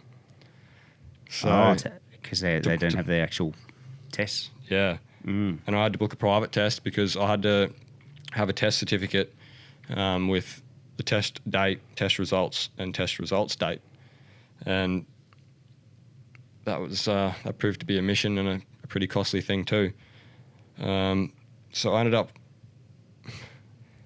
had to book 3 different tests because I could not get one confirmed. Wow. And I can't fly without this negative COVID test.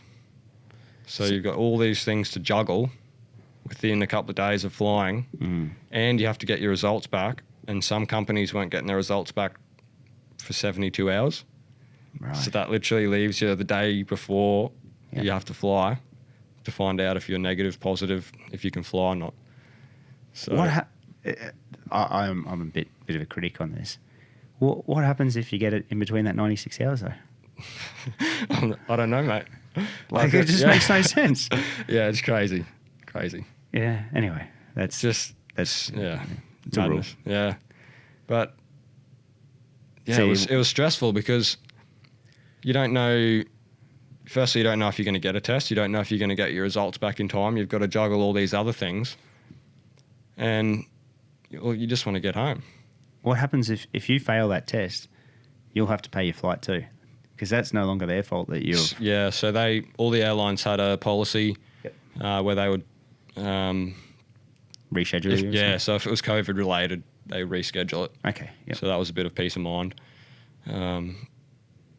But yeah, like those last couple of days leading up to the flight were just stressful, and you're just waiting to get home and wondering what else you got to do to bloody tick all these boxes. Yeah. So you found one? You found a test place? Yeah, so got a test. It cost me an arm and a leg. What's the test cost? So typically they were £150. So like 300 Australian. Ah. But obviously they realised that there's a shortage of these tests. Supply demand. So, yeah. So mine was £225. So Yeah, right. like 450 bucks. Australian. Yeah. For a walk in, walk out, 2-second swab. Yep. See you later. But I can't complain because they had the results in 24 hours. Yep. Had my certificate, and I was on my way. Good service. Yeah. Yep. So I dropped my van back to Manchester, and I had a great friend from Poole that drove all the way to Manchester, followed me up, and drove me back down because I wanted to avoid public transport, so I didn't catch the virus at this point as well. So absolute legend for picking me up and bringing me back down. And then, yeah, it was just those last couple of days, got the test results, good to go, packing your suitcase and just, counting down the hours until you fly out. Wow. It's a long, long process. Yeah. And then you obviously, so van's back, your mates have helped, airport time. What's it like getting into an airport at the moment in the UK? Crazy. Yeah. Quiet, hardly anyone there. And this is Heathrow. Yep. One of the busiest airports. Yeah. Yep. Madness. But obviously the policies are face mask at all times in the airport. So I basically wore my face mask from the moment I got to the airport until I got into the motel in Sydney. So like over 30 hours with the face mask on. Heathrow was quiet. I decided to get there pretty early. My flight was at, say, 1 o'clock in the afternoon. I was there by like 8 o'clock in the morning. Yep. I didn't want to mess around and wanted to make sure that I was there and everything was sorted out. Yep. So I was first in line at check-in, and probably lucky I was, actually. Really? Yeah. It guarantees you a spot, doesn't it? Well, not really. Still. So in the weeks leading up to it, I'd rang Etihad pretty much every week and said, hey, is my flight confirmed? Yep. Because obviously a lot of people had been getting bumped off and things were changing, and I wanted to get home. So, yep, all good. Flight's all sweet. You're on the flight. All good. So I arrive at check-in. First off, I present my boarding pass, my receipt. And they say, oh, sorry, we haven't got a space for you on the flight from Abu Dhabi to Sydney. I was like, what do you mean? Like, I booked this thing 3 months ago. I rang every week. It's booked in. And they said, no, due to the passenger cap in Australia, we can't fit you on. I was like, wow. And then they looked at my COVID certificate, and it only had the results date on it, and they needed the test date as well. So I had two things up against me, and I wasn't going to get on the plane to go home. No. And again, your heart just sinks. You waited 3 months to get home, and you get to the airport, and they tell you that. And yeah, it was a mad panic to try and sort it out. It was a Sunday. So my first priority was get this test sorted out. Yep. The certificate. So I rang the doctor's surgery. No answer. Oh, that's what you want on a Sunday. Yeah. And I thought, I'm going to send him an email just in case. Sent him an email. I said, look, this certificate doesn't have the other date on it. Can you please update it and send me it? Straight away, my phone rings. No caller ID. It's the doctor. Oh, wow. Oh, thank you. Explained the situation to him, and he said, yep, no worries. Another certificate coming through now. So I had that, went back up to check-in. Tick.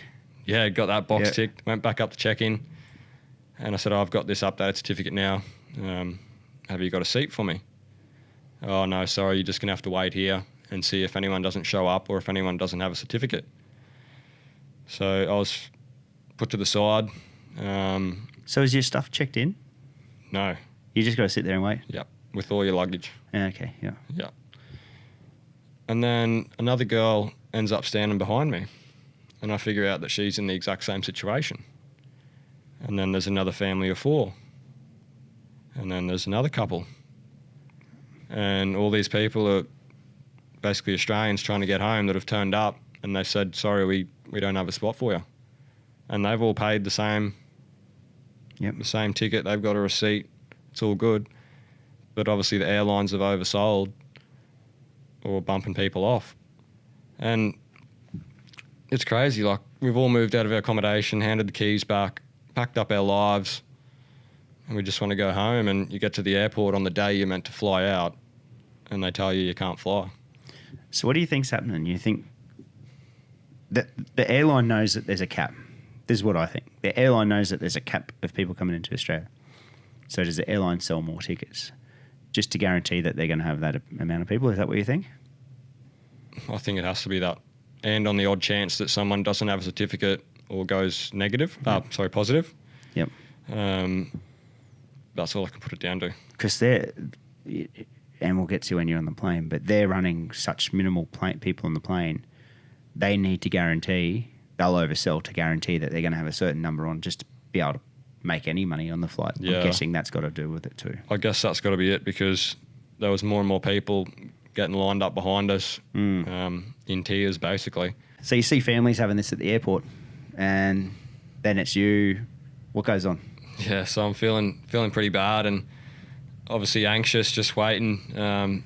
It's only like a couple of hours till our flight leaves, and I don't know if I'm going. So you're still sitting there with your luggage at this point? Yep. So we're standing in a group to the side of check-in with all our luggage, and we're all feeling the same thing, obviously. So why are some people checking in and why are some out? Is there any reason? That's a good question, mate. No idea. Yep. Okay. And we all have Australian passports. Yep. Who knows? Yeah, okay. Who knows? I think potentially the first flight was Heathrow to Abu Dhabi, so there was people that weren't going all the way through to Australia. Okay, yep. I think it was mainly the second flight in question, whether they had enough space for us on there. But yeah, anxious and a pretty crazy time to be standing there waiting, not knowing. Yep. So how long before the flight do you find out? It was we were standing there for about an hour and a half. So this is families, you, everything? Yep. Yep.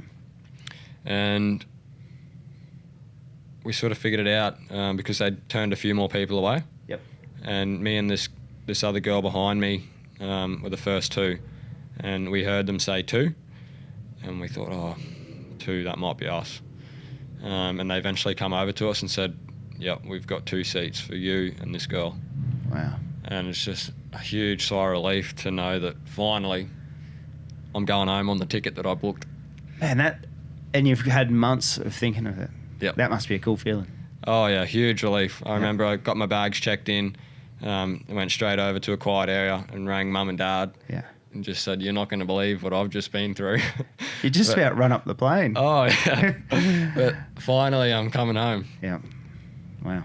Yeah, so massive relief, and yeah, finally just on that next step to getting back to reality. So you get on the plane. What's a plane currently look like? Empty. Yeah? Yeah, so the first flight to Abu Dhabi was a little bit busier than the second flight. Yep. So there was probably maybe 70 or 80 people on that flight. Mm-hmm. But again, like a 400-seater, big Boeing plane with hardly anyone on there. Face mask, mandatory the whole time. Yep. Social distancing, so everyone was separated. Yeah, quite different to what you'd normally expect, especially flying into those cities. Yeah. Yeah, definitely. It's a hub. Yeah. That must be so strange to do. Yeah. It must be so odd. Yeah.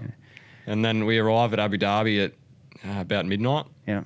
And it was still 31 degrees outside. Oh, jeez. So coming from the UK where it was like 15, and Yeah. I hadn't felt the humidity since I left in March. Yeah. So that was a bit of a shock, but Get me my thongs back. yeah, so Wow. that was pretty cool. And then Yeah. Abu Dhabi airport was dead. Really? Oh, mate, hardly a soul in there. Yeah. Never thought I'd ever experience that. it's such a weird time to travel. Yeah. Isn't it? Like when you see things like that, like at your age as well, my age, our lifetime, we've never had anything like this. Yeah. And a lot of people haven't, but in the stage of things like significant life events like this is huge. Yep. So Yeah. empty airport is weird. Madness. Yeah. So where do you go? You get on a. So, yeah. Is there say stopover? Yeah. Is there restaurants open? Is it service in the plane, or what are they doing? Yeah, there? so service in the plane was fairly normal. Yeah. Obviously, you have to take your mask off to eat, but you have to sanitize and all that sort of stuff. And obviously, there's hardly anyone on board, so you're all pretty separate. Mm-hmm. So that was fine. I didn't have much time stopover in Abu Dhabi, so I didn't pay much attention, but I don't think there was much open at all. We only had like 40-minute stopover, and we had to change gates and we bussed off and bussed on. So So it was a rush. yeah, it was mad. It was mad to try and get off one and find which gate you're at, and then go to the next plane. Well, that's a good thing. You just want to get on and get home. I don't know if it is though, because your first flight's like the 8 hours, Yeah. and your second one's 14. So So you it's want a bit normally more all right. stretch time. Yeah, it's normally all right to have an hour and a half, 2 hour stopover to relax and have something to eat. But yeah, like you said, I just wanted to get home, so get me on that plane and let's get out of there. Yep. So and that 14 and 8, that's just the start of your 14 days about to go. Yeah, that's the easy bit. Yeah. Okay, so you get into Oz Yep. So there was only 35 people on that flight. from Abu Dhabi to Sydney. Yep. That's it. 35 people on a 400-seat plane. Oh man. Crazy, Yeah, isn't it's it? nuts. Yeah. Yeah. Who's paying for this? Like that's the crazy. You couldn't run that plane on 35. And I don't understand, because there wasn't really anyone in business or first class. We were pretty much all in economy. Yeah. Whether or not other people paid more than what I did, I'm not sure, but and potentially they're taking a lot more freight than they normally would as well. Yeah, true. Because there's not as many planes flying. Because if you look at it, if you just round it back to $1,000, use was 1,200, it's 35 grand. Like Probably that wouldn't plane's going cover to the go. diesel. Yeah, the fuel in a couple of hours of it. Yeah. It's going to go pretty quickly. So yeah, cargo is obviously going to have to make it up, because that's 400 seats. They'd be just making profit then. Yeah, that's right. Things are so tight. Yeah. Okay, so 35 people. Geez, you can lay down. Yeah, well, I could on the first flight. I had 3 seats to myself, but on the second one, I was in the very back row, so I only had 2 seats to myself. Oh, really? And I'm 180 centimetres, so I couldn't lay down. Oh no, you've got a traveller's dream of an empty plane, and you're just stuck there. Yeah, and they wouldn't let us move either, obviously because of the COVID stuff. And You were there. they had all the other seats. They had their tray tables down, so you couldn't move. Yeah. So yeah, I didn't sleep much, but I knew I had plenty of time to do that later on. Yeah, that's right. When you get into Sydney, Yep. So is it Defence Force? Or is it police? So first of all, it's like sort of as per normal Is that? until you get out of the airport. So it was through all the health screening with the nurses and stuff first. Yep. They check your temperature, ask if you've got any symptoms, how you're feeling, where you've come from, all that sort of stuff. Once you're assessed and go through there, then it's customs, sort of as per normal. You collect your baggage, and then it's out through the special exit, and the Federal Police and the Australian Defence Force are there to round you up and put you on a bus and Back to take jail. you to your destiny. Yeah, so that was crazy. Like going from the UK, where life was pretty much normal, to coming back to Australia under like Federal Police control and the army. Like it was pretty crazy. Very un-Australian. Like we're a very free country. Like we're an incredible place. Yeah. Wouldn't it feel like coming home? Like you're from Rockhampton. Yeah. Like this wouldn't feel like coming back to Australia. Yeah, it was definitely At a bit that of a point. shock. Yeah. So they take you to the hotel. Are you socially distanced on a bus, or Yes. it's all pretty So it's basically regulated? one person per row on the bus. So there's only like 20 people on the whole bus. check-in? Is it normal check-in, or are you just ushered to a room? Yeah, so it was not really normal check-in. They had special desks with special staff, taking all your details, like where you've been and who you are, where you live, what your plans are when you get out, that sort of stuff. So when do you have a COVID test? Do you have one at this point? No, so a little bit later on day 2. Day 2, yeah. Then once check-in's done, then the army escort you up to your room and shut the door behind you, and that's it. Wow. Stuck in there for 14 days all by yourself. Can you hear anything in the hotel? Or was it just dead silent? Nah, there was a couple of nights where I heard some motorbikes and stuff outside, and I was like, oh, I want to get out. But, but I think it's luck of the draw which hotel you end up at. Mine was in central Sydney. I had a view, solid glass window, no balcony. Yep. The view was okay. Yep. I would have loved to have a balcony and get some fresh air.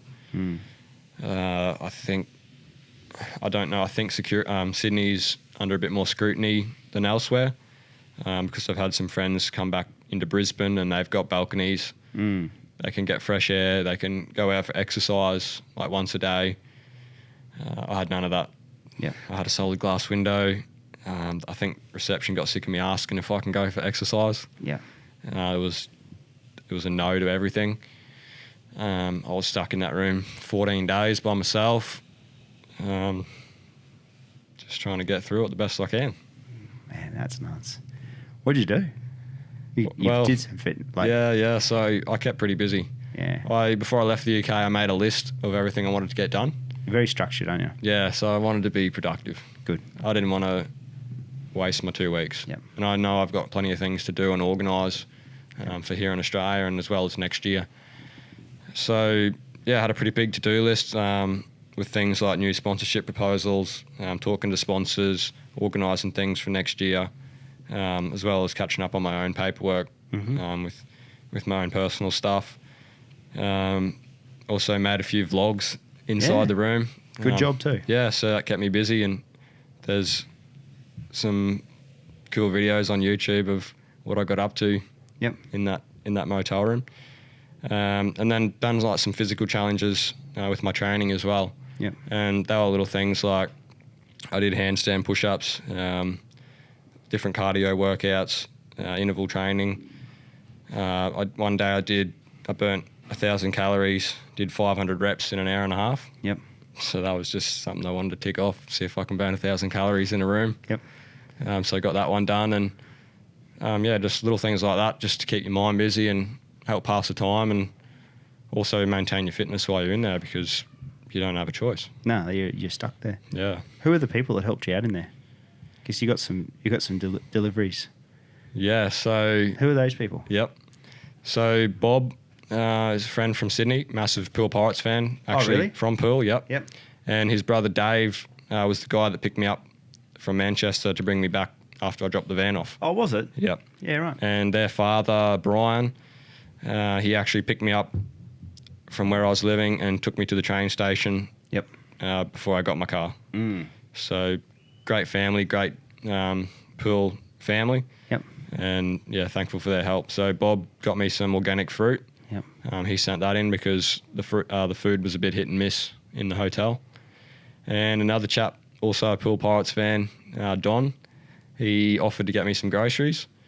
So we got a few staple foods in there, a few things that I'd missed, like strawberries, and he got me a 6-pack of beer. Yeah, I can't believe it. I seen your bag. I'm like, that's pretty damn cool. And I didn't ask for that. Yep. I just had a basic list of what I wanted. Yep. And you got a few extra things, which was awesome. Good to have that. I think that probably helps you mentally too. Yeah. It's like a bonus. Just those little things that you don't expect, and little treat to have. So how does that come into the army knock on your door or something? Or? So it goes to, they have to drop it at reception. Yep. And then they check it, and there's actually a limit on how much alcohol you can bring in. Yeah, okay. So the army check it, and then they bring it up and knock on your door, and it's waiting outside. Man, this is so weird. It's an interesting experience. Probably one I would prefer not to do again if I could avoid it. Of course, yep. Yeah. What day did you get your shopping? It was pretty early on, so I think it was the second and third days. Yeah. Yeah. And that was enough in that sort of to lead me through in between the other meals. So $3,000 Is that right for a comp? Yeah, $3,000 for Do you pay quarantine. that the day you get there? No, so you get issued an invoice when you leave. Yeah. Yeah. And then I think you've got 30 days to pay it. And is there meals like? Is there a meal list? Is it like a hospital? No. No. You just get what gets chucked at the door. Yeah, you get what you're given. And Ah. obviously, if you've got dietary requirements, you can put that down. But other than that, you get what you're given. So I was on the 15th floor, and I was wondering why my food was getting near cold. That's because they start at the bottom floor. So by the time they deliver my food, Yeah. it's almost cold, and I don't have a microwave.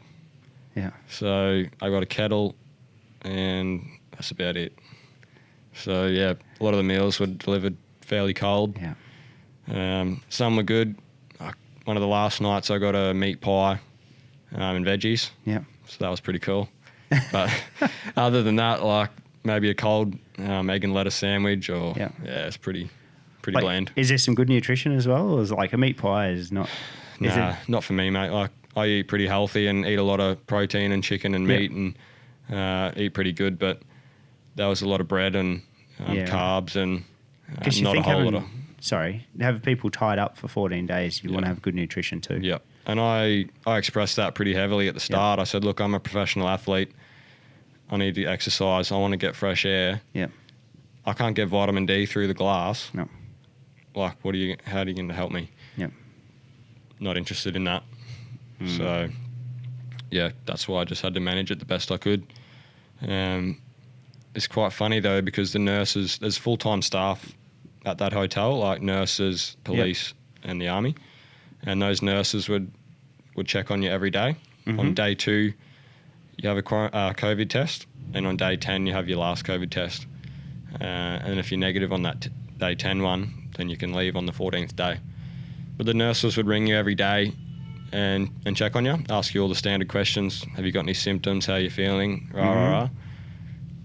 But there doesn't seem to be any concern for the other part of your health, like your mental well-being, your physical health, getting exposed to fresh air and vitamin D and all the general things that you think is like, general human freedom. Yeah.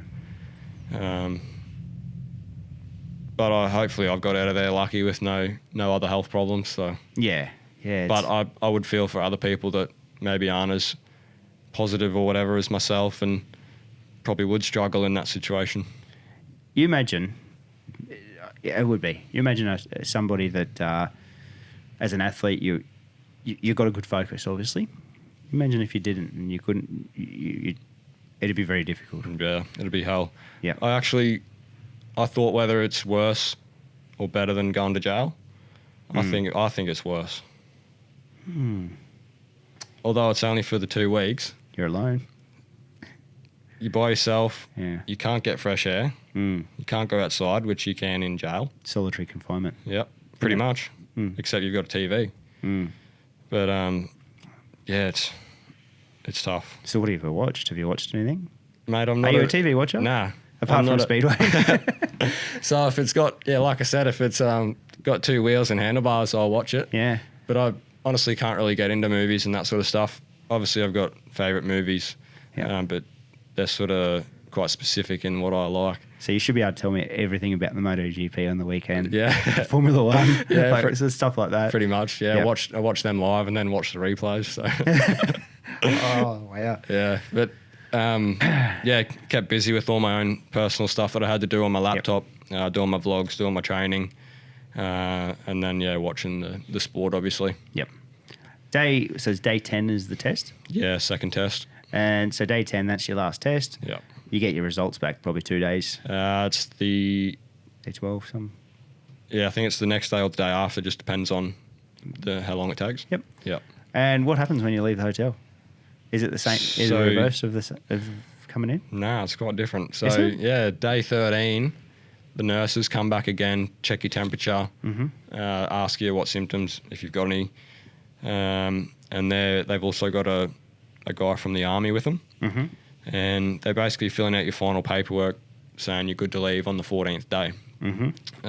They put a wristband on with your time that you're allowed to leave, and the army representative asks you how you're getting back home, what flight you're on, what your plans are, and he gives you the information on what you need to do to get out of here. So yeah, that was all good, and then it was just one day to go, and then on the last day, I was told that my time was 4 o'clock. And this is yesterday? So yeah, Monday. Yep, Monday the 19th. Yep. But apparently everyone else was 4 o'clock as well. Oh no. So 4 o'clock rolls around, and level 15, everyone opens their door and everyone's in the corridor waiting to go. Obviously, we've all got face masks on, and we're all kind of thinking, oh, this is a bit strange. Like, wouldn't they let us go at different times? Yeah. And then it was just madness. Like, they had security there on the radio, radioing down to the lobby. Can this room number leave? Is this room number right to leave? So it was absolute chaos. Mate, they've been doing this for months. Yeah. You think this would be down pat? I don't understand. It's crazy. So then it was, mad rush to get downstairs and get checked out, get our final paperwork down in the lobby. And then for me, returning back to Queensland, I had to book a taxi with a protective screen. Mm-hmm. So that's part of my border permit requirements. So I'd booked a taxi the day before, and then for the time I get out, and I'm in the lobby checking out, and I see the taxi outside because it's a special company, and I see him drive off. And what's going on here? And I get outside, and I thought, oh, maybe he's just going to go around the block and come back. He doesn't come back, so I ring the company. Oh, they've already picked you up. I said, no, they haven't picked me up. They've obviously taken someone else. So I had to ring and book another taxi because it's a special service to get that cab with the screen. And they take you straight from the hotel to the airport. And had you booked your flight for, say, a 6 o'clock or something like that? Or So mine was a 7 o'clock flight. Last so night? I had a little bit of time, yeah. Yeah, cool. But lucky it went fairly smooth, I suppose.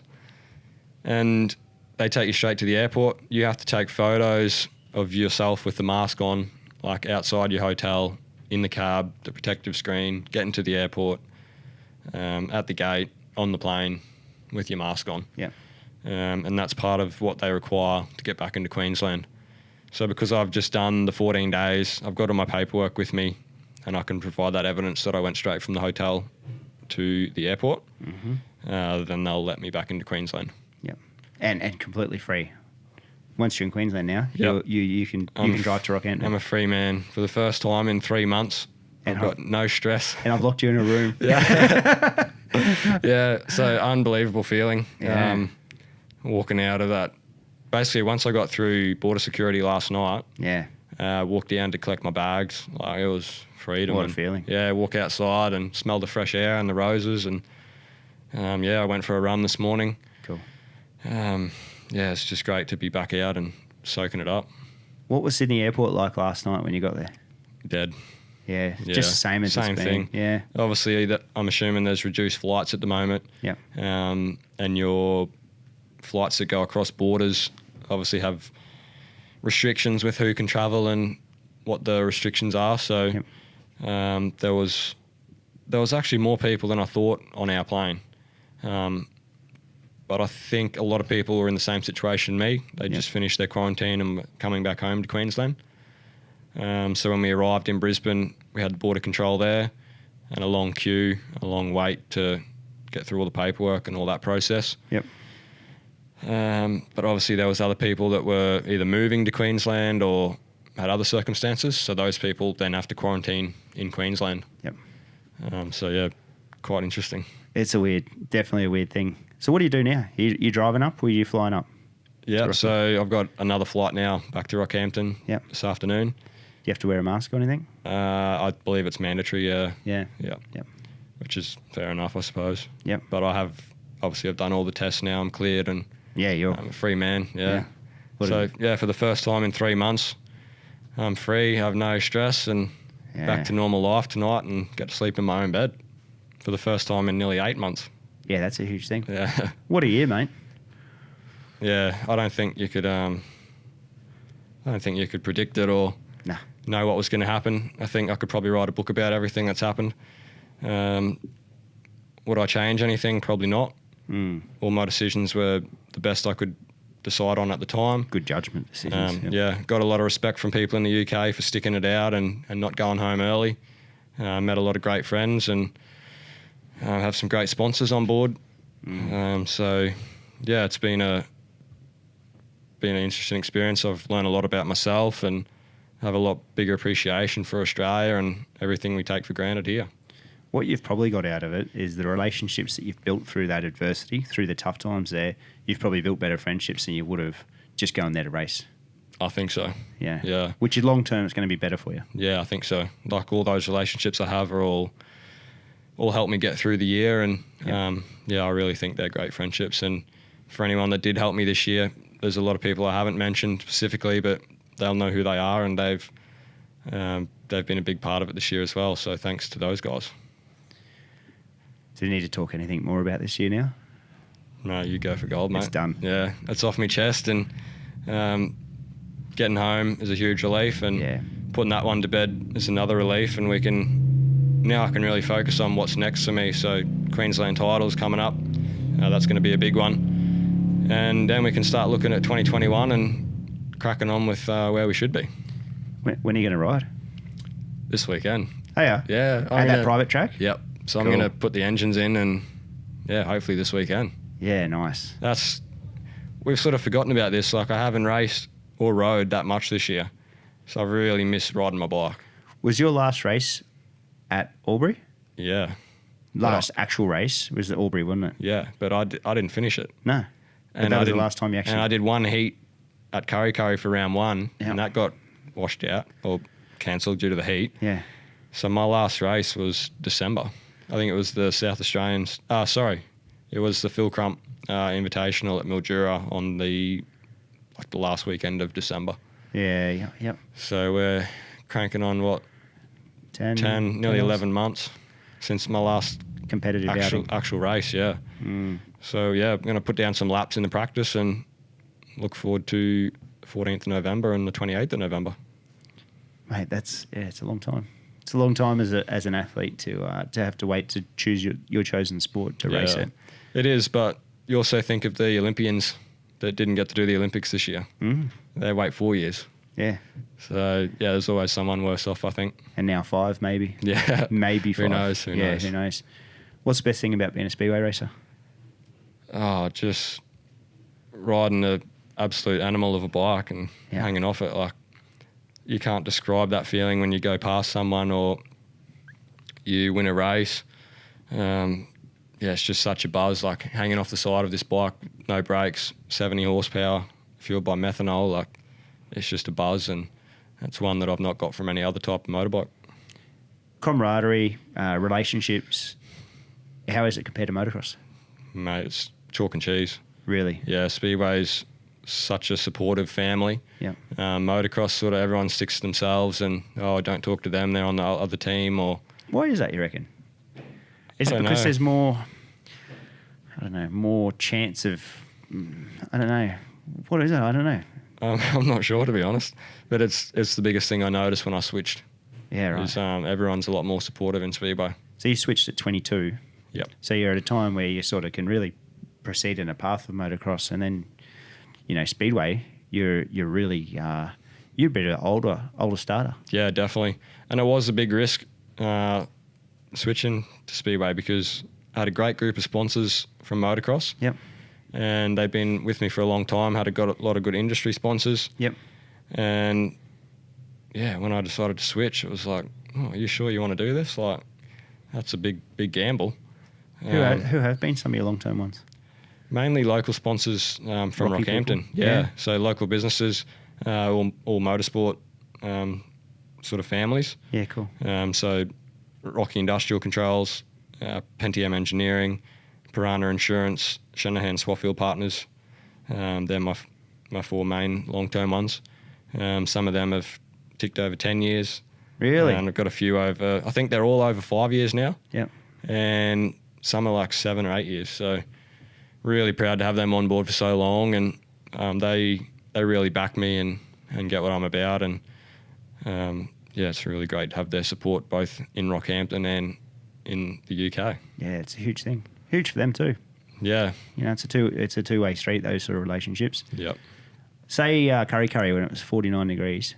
How do you reset the week after? How do you look at it mentally and go, You're going to be a lot tougher next year after what you've just gone through. But how do you go back into that and go, geez, I had a good chance there. There's a lot on the table.